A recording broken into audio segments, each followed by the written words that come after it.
parla il fratello di Marco Zennaro, l'imprenditore veneziano detenuto in Sudan da oltre 50 giorni. In attesa dell'intervento del governo per aiutare Marco Zennaro si è mossa la politica locale che esprime solidarietà e così il mondo dello sport di cui Marco faceva parte. Vaccino agli operatori turistici, 70.000 nel Veneto, per loro la regione sta pensando di destinare Johnson & Johnson, ma servono chiarimenti sulle raccomandazioni del governo che oggi limitano il siero agli over 60. Domani in Consiglio regionale si stabiliranno le regole della discussa commissione d'inchiesta sulla gestione della seconda ondata della pandemia nella nostra regione. E sull'andamento della seconda ondata ha inciso la zona gialla, l'ha dichiarato l'ex ricercatore dell'OMS a Venezia Francesco Zambon durante la trasmissione Ring.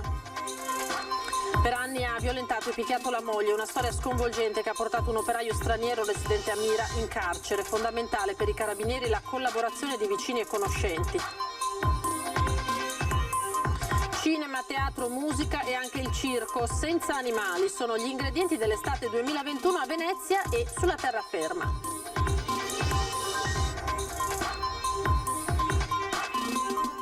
Buonasera, ben ritrovati in diretta con l'edizione di Venezia dei telegiornali di Antenna 3. Lo avete sentito, sono ore, giorni di attesa, angoscia per la famiglia di Marco Zennaro, l'imprenditore veneziano detenuto in Sudan da oltre 50 giorni.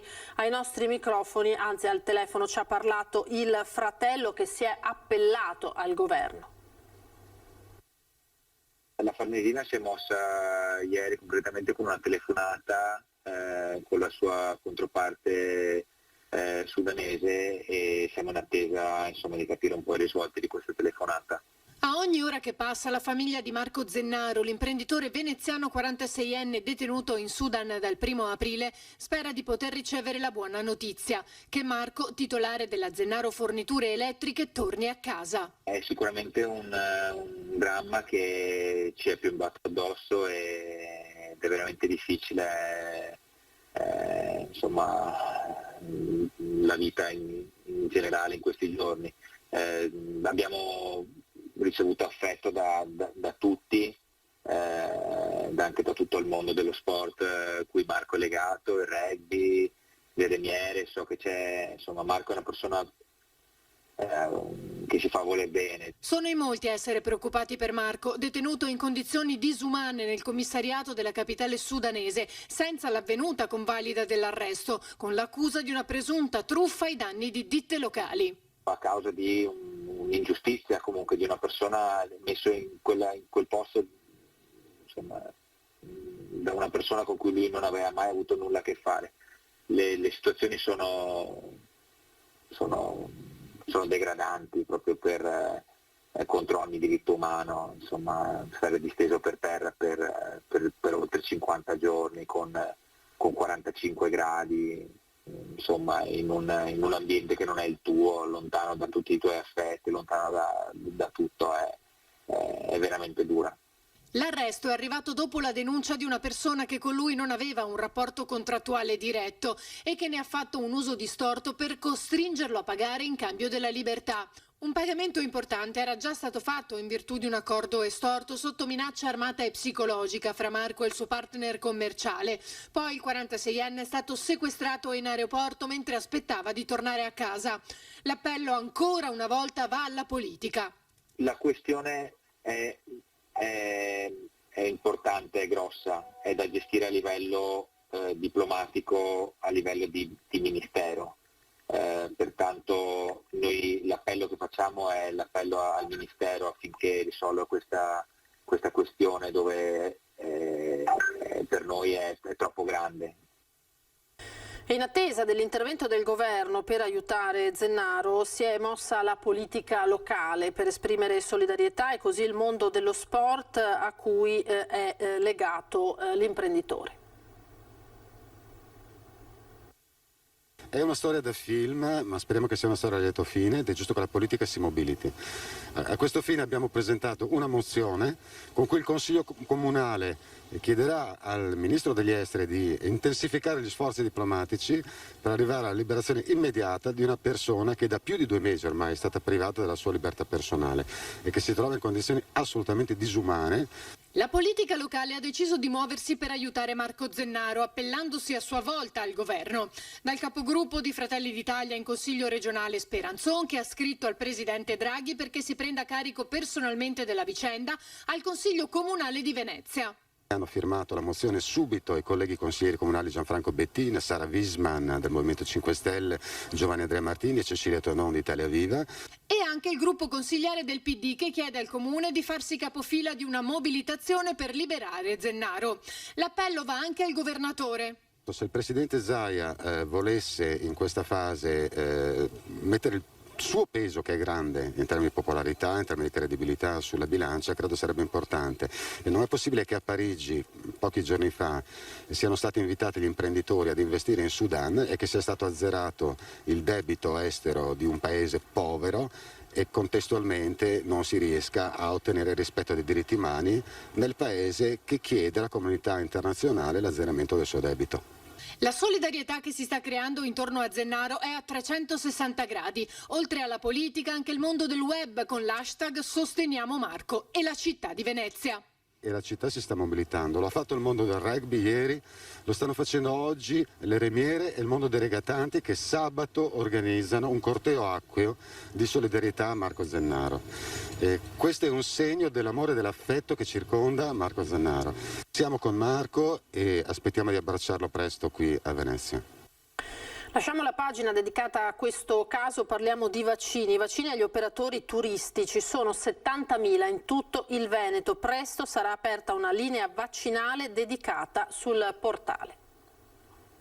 È una grande opportunità, è un vaccino autorizzato EMA, non stiamo parlando di una porcheria sperimentale. Adesso vogliamo capire quale sia la formula per andare a vaccinare un operatore sotto i 60 anni. Per dire, io l'avrei fatto Johnson & Johnson. Sono 2 gli scenari che potrebbero verificarsi in Veneto entro le prossime settimane. Gli operatori turistici saranno vaccinati con Johnson & Johnson con le 60.000 dosi in disposizione al Veneto, oppure le dosi di Johnson e AstraZeneca oggi raccomandate agli over 60 resteranno in magazzino per i richiami, perché quella fascia di popolazione, 60enni, 70enni, 80enni, in Veneto è già stata vaccinata.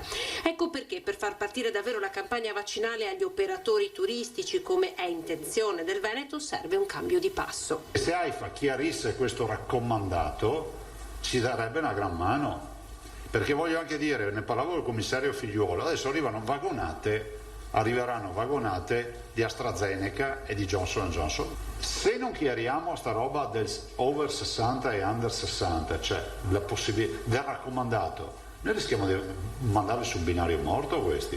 L'intenzione è partire fin da subito con albergatori, campeggi, parchi tematici. Sono 70.000 persone in tutta la regione che attendono il vaccino. Per loro sarà aperta sul sito della regione una linea vaccinale dedicata. L'operatore turistico entra nel nostro sito e troverà la casella operatore turistico e si prenota e ha l'obbligo di certificare la sua posizione, quindi il contratto di lavoro o una dichiarazione del datore di lavoro per la vaccinazione. La notizia arriva dopo le dichiarazioni confortanti del presidente Luca Zaia. Gli indicatori confermano la tendenza in corso, il calo dei contagi con un indice di incidenza sui tamponi solo dello 0,46%. Oggi la giornata con il valore più basso della storia. Ancora aperta la partita sui turisti che potrebbero ricevere il siero in vacanza in Veneto. Zaia ne è convinto, ma il dibattito è aperto. Il presidente della conferenza delle regioni Fedriga lo ritiene ancora troppo complicato. Io ho posto una questione, non mi sembra irrilevante, tanto è vero che i nostri operatori mi hanno detto magari potessimo vendere anche questo plus in più, che poi riguarderà lo 0,0% dei turisti. Tema dei vaccini agli operatori del settore turistico. Su questo incentriamo stasera il quesito del nostro sondaggio che vi proponiamo. Dopo i quarantenni, vaccinare il settore turismo? Per dire di sì, essere quindi d'accordo, 0422 1626 691, digitare 0422 1626 690 in caso si ritenga di no e si sia appunto contrari. Come sempre l'esito del sondaggio questa sera nel corso della prima serata di Antenna 3 a Ring. Domani in Consiglio regionale si stabiliranno le regole della discussa commissione d'inchiesta sulla gestione della seconda ondata della pandemia nella nostra regione. Sembra ormai certo che sarà pubblica. Definirà la prima commissione che definirà le regole per quel che riguarda la commissione d'inchiesta e poi queste regole, questa proposta di delibera amministrativa verrà portata poi per l'approvazione definitiva in Consiglio regionale, credo nel giro di 15 giorni al massimo. Questo dopo lo scontro delle scorse settimane tra maggioranza e opposizione in Consiglio regionale sulla commissione d'inchiesta in merito alla gestione della seconda ondata della pandemia, per cui sono state presentate due proposte di delibera. Una dal PD, con primo firmatario il capogruppo Possamai, l'altra dai due capigruppo della coalizione leghista Villanova e Pan.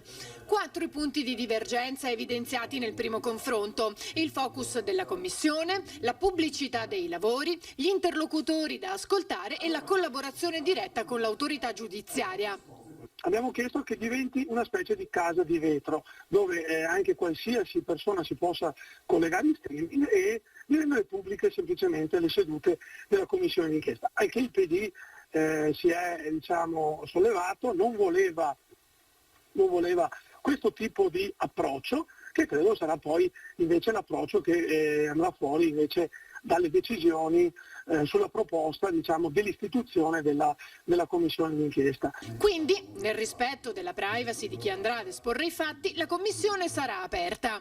Noi poi consegneremo tutti gli atti della commissione d'inchiesta in procura a Venezia. Nel giro credo di una settimana, massimo 10 giorni, poi la commissione d'inchiesta approverà in Consiglio regionale e poi ci saranno altri 10 giorni per la nomina dei membri che saranno indicati dai gruppi di maggioranza e opposizione che faranno parte della commissione d'inchiesta. Saranno 11 membri, 6 di maggioranza e 5 di opposizione. La presidenza sarà, come di statuto, spetterà a un esponente dell'opposizione. Seconda ondata di Covid in Veneto ed effetti della zona gialla, ne ha parlato ieri sera a Ring l'ex ricercatore dell'OMS Zambon.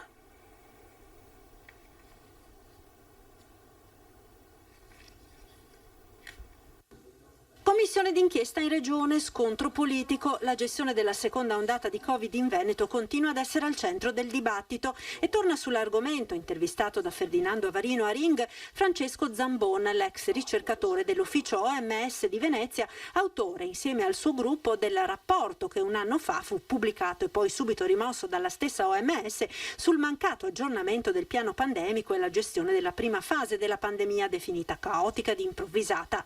La drammatica seconda ondata che ha colpito il Veneto tra novembre e gennaio, secondo il ricercatore, è da correlarsi alla permanenza in zona gialla e alla conseguente minore percezione del rischio da parte della popolazione. Io credo che il fatto, per esempio, di essere rimasti a lungo come unica regione in zona gialla, da un lato era una cosa positiva, da un lato un po' ci penalizzava, soprattutto perché credo che abbassasse la percezione del rischio, cioè in qualche modo è successo in quelle settimane quello che è successo a giugno dell'anno scorso, quando noi pensavamo in realtà di essere fuori dal Covid, passata la prima ondata. Dunque comportamenti meno attenti da parte dei cittadini, favoriti dalla percezione di basso rischio indotta dalla zona gialla. Una cosa del genere, siccome è stata veramente una cosa esplosiva in qualche modo, credo che si spieghi soltanto quando ci sono dei comportamenti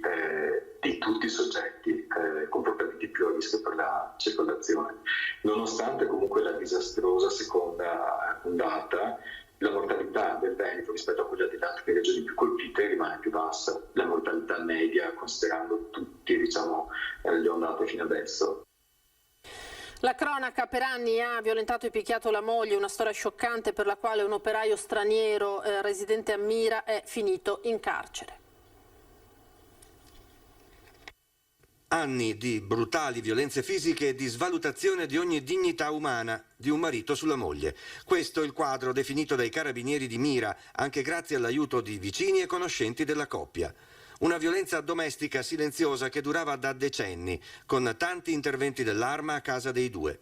Fino all'arresto per violenza sessuale e maltrattamenti contro familiari di un operaio 51enne di origini marocchine. Il giudice per le indagini preliminari lo ha ritenuto colpevole dei reati commessi contro la moglie 40enne, umiliata pesantemente e con costanza, percossa a più riprese e indotta a subire atti sessuali. Minacciata infine di non denunciare le violenze né di ricorrere alle cure mediche del caso. Fondamentale l'utilizzo della stanza tutta per sé, allestita di recente in tenenza a Mira, per raccogliere le testimonianze che hanno confermato un quadro aberrante che ha indotto il giudice a emettere il provvedimento di arresto, effettuato lunedì in tarda sera dai carabinieri.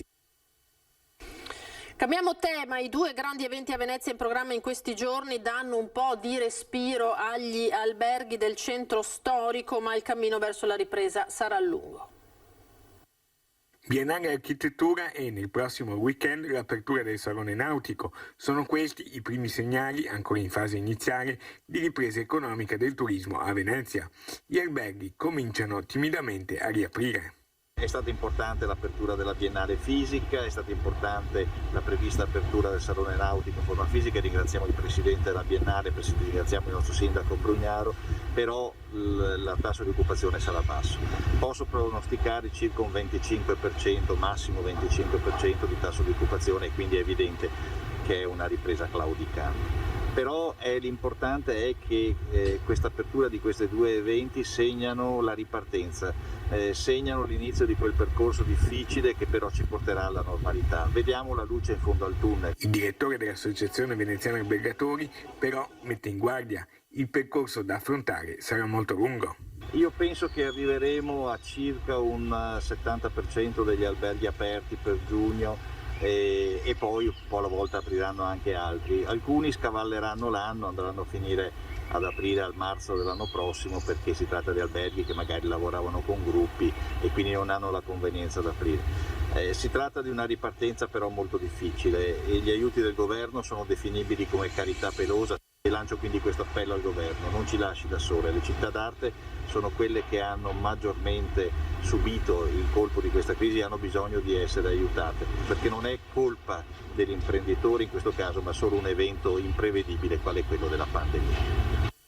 Con la ripartenza di Venezia riprende anche il turismo caffone. Vediamo le immagini di un uomo con i capelli bicolore che si tuffa in una riva alla fine di via Garibaldi, incitato dagli amici, prende anche la rincorsa per lanciarsi in acqua come se fosse in piscina. Una sfida che è terminata tra gli applausi, mentre l'uomo risaliva ignaro che per lui potrebbe arrivare invece una multa salata. Cinema, teatro, musica e anche il circo senza animali, gli ingredienti dell'estate 2021 a Venezia e terraferma. 3 mesi e mezzo di spettacoli all'aperto dal 31 maggio al 16 settembre. È il cartellone di eventi tra Venezia e Mestre per oltre 150 serate estive. Spicca la novità del cinema all'aperto al Parco San Giuliano. 200 posti e un maxischermo da 50 metri quadrati con il pubblico seduto sull'erba. Decine i siti per il cinema itinerante tra terraferma, centro storico e litorali. 24 gli spettacoli teatrali con palcoscenici a cielo aperto, in piazzetta Malipiero vicino al Toniolo, al Parco della Bissuola, in Campo San Polo e nel giardino del Teatrino Groggia a Sant'Alvise. Altra novità dell'estate sarà il circo al Parco della Bissuola, che offrirà spettacoli per tutta la famiglia.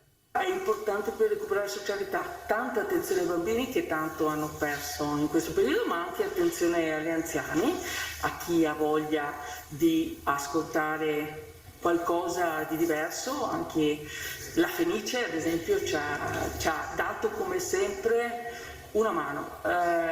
Diciamo Venezia anche in questo caso città resiliente. Spazio anche alla musica indie con concerti rock dal 17 al 20 giugno nell'Arena in Piazzale Divisione Acqui. Non mancherà dal 6 luglio la rassegna Marghera Estate, 41esima edizione, con un programma per famiglie. A luglio musica di tutti i generi, ad agosto il cinema sotto le stelle. moltissime occasioni per stare insieme, per ripartire, per in qualche modo tornare a vivere la nostra città come eravamo abituati a fare prima di questo brutto anno del Covid, e dall'altra parte però lo faremo in sicurezza. E ovviamente un grande impegno anche per però far divertire le persone. Gli spettacoli sono gratuiti, la prenotazione non è obbligatoria ma è fortemente raccomandata a causa delle disposizioni anticontagio. Questa sera dalle 21:15 ritorna Ring, l'attualità politica. Ospiti del nostro Ferdinando Avarino saranno Enoch Soranzo di Fratelli d'Italia, Giordano Riello, imprenditore, Giuseppe Pan della Lega, Marco Bonet del Corriere del Veneto, Arturo Lorenzoni, speaker dell'opposizione in Regione. È tutto, grazie per essere stati con noi, vi lascio alle previsioni del tempo per domani, a seguire l'edizione di Treviso. Arrivederci.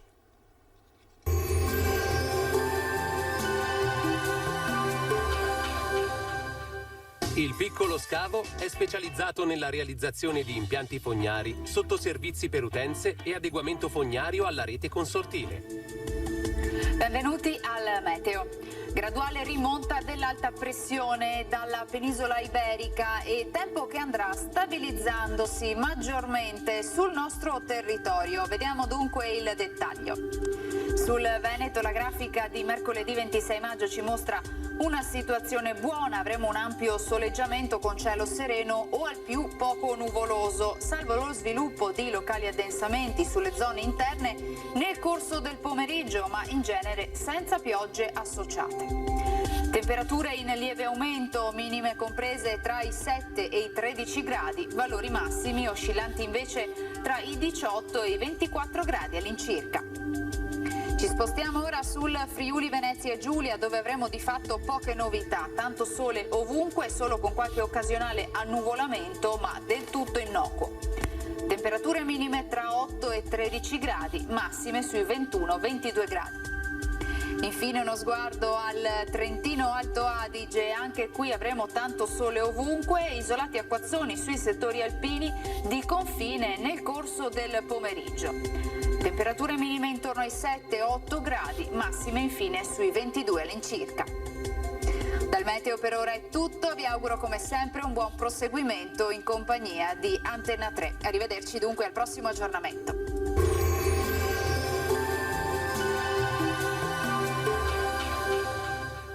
Il Piccolo Scavo è specializzato nella realizzazione di impianti fognari, sottoservizi per utenze e adeguamento fognario alla rete consortile.